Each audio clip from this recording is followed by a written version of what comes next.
Here we have the Plum 87 10 keyless Electro Capacitive keyboard. It's a Topre clone, and this keyboard is pretty nice because the stems are Cherry MX compatible, and it's not as expensive as a Topre board, which is why I bought one. This version comes with 35-gram domes, and they're really light. You can order 45 or 55-gram domes on eBay. There's a seller in Korea that sells them, and I ordered some, and they came really quickly. The keyboard comes with these springs that you can add to individual keys. They add 10 grams, and a keycap puller. I don't remember if that's the one, but it comes with also a keycap puller. Now, this keyboard comes with these nice keycaps. They're PBT, and they're laser engraved. The keycaps are pretty thick. I like them, but I'm gonna swap them out for something else. Now let me show you these springs.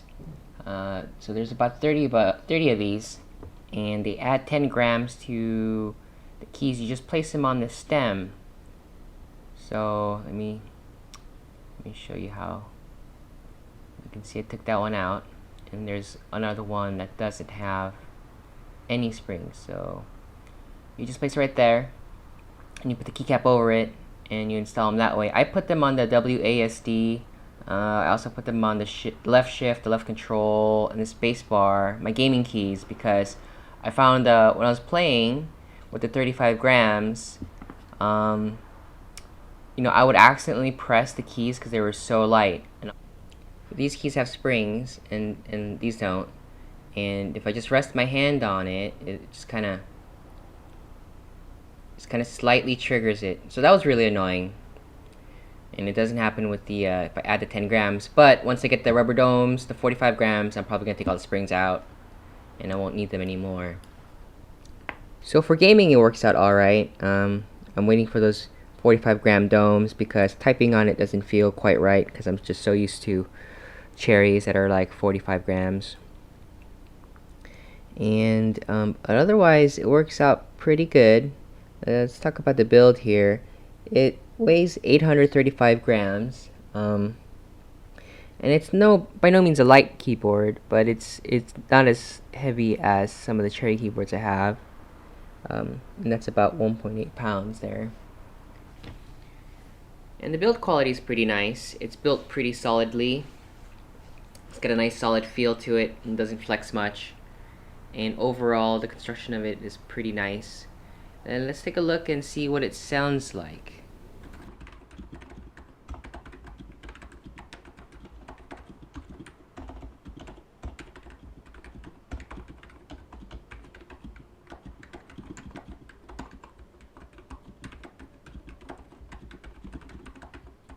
It's hard to hear in the video because it's really hard to capture the actual audio, but it's got this kind of sha-sha-sha sound, while other mechanical keyboards have more of a clack or a click, or a thock even. And that's actually kind of cool. I do kind of like that. I kind of like how it sounds like sha-sha-sha-sha-sha-sha. Like, it feels like I'm surfing on a board almost. And that's pretty cool. And let's take a look at some of the other small features of the keyboard. First, the cable channeling. You could see it's actually got 5 channels. Got 3 in the back, 1 on each side. The cable's braided. It's actually very thick. It's very thick and very sturdy feeling. It's got a nice feel to it. You can't really see it there. It's got that little Velcro strappy, nice shield here. And it looks like it's gold plated, maybe not, but overall it's very nice construction. See the feet here, they're nice and they're actually texturized a bit, a little texture to them, and so do the legs. And the legs kick up. There's rubber on the feet, on the legs, and they're also texturized. You can see my sticker's a little crooked, but no big deal. And there you go, there you have it. And I guess the question is, do I like it? I do like it. I do like it. It's very different from the browns I'm used to at home. And actually at work, I use blues. I like to annoy my coworkers, I guess. And these definitely don't have the same feel. It's definitely everyone jokes that it's rubber, that it's like an expensive rubber dome, and they're kind of rubber domey, but they're definitely not rubber domes. I do like them. I do like them, using them for gaming. It's a little bit less tactile maybe, or the tactility is different from browns, and they feel very smooth. And at home mostly I do a lot more gaming, so I think it's suited well for that. As far as comparing it to an expensive topre, I mean, I wouldn't know, because I don't have an actual topre, or I haven't really ever used one.